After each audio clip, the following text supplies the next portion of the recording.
ناوی خوای گەورە سڵاوتان لەبێت بەڕێزان باز لە مێژووی پارتێکی دیکەی تورکیا دەکەین کە بەشدارە لە هەڵبژاردنەکان و یەکێکە لە پارتە سەرەکیەکان ئەویش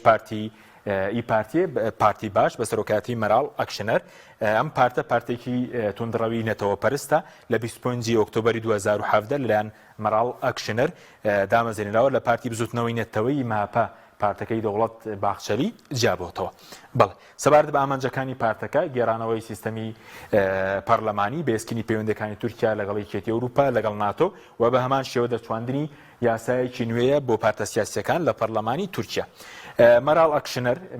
سەرۆکی پارتەکەی کە دامەزرێنەری پارتەکەی لە 1956 لەدایک بووە 1995 بۆتە پەرلەمانتار دیارە دکتۆراشی هەیە لە مێژوودا لە 1996 بۆ 1997 وەزیری ناوخۆی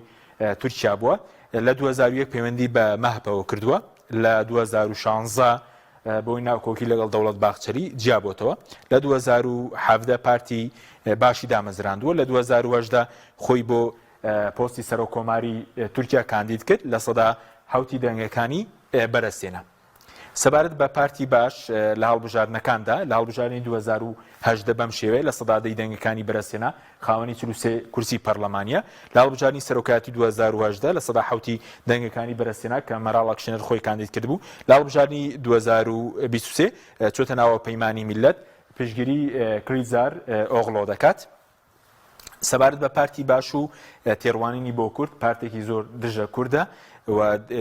باز دەوێت کە هەر شتێک نییە بە ناوی کوردستان سەرۆکی پارتەکە مەراڵ ئەکشنەر چەند جارێک ئاماژەی بۆ کردووە شتێک نییە بە ناوی کوردستان لە کاتێکە خۆی دکتۆرای هەیە لە مێژوو ئەگەر بگەڕێتەوە بۆ ئەرشیفی دەوڵەتی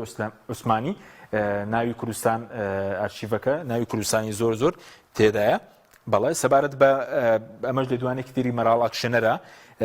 کە باز دەوێت کە هەدەپە لای ئێمە هێڵی سوورە نە لەگەڵی دادەنیشین و نەدەچین ناوە پەیمانێتیەک کە هەدەپەی لەگەڵ دابێ و پێستریش باسی لەوە کردبووە گەرادەپە بە فەرمی بانکی هێشتی مێزی شەش بکرێت ئەوان لە مێزەکە دەستنە دەرەوە و لەسەر مێزەکە نامێنن. ئەمە مێژووی پارتی باش بوو بەخوای گەورەتان سپێرین خواتان.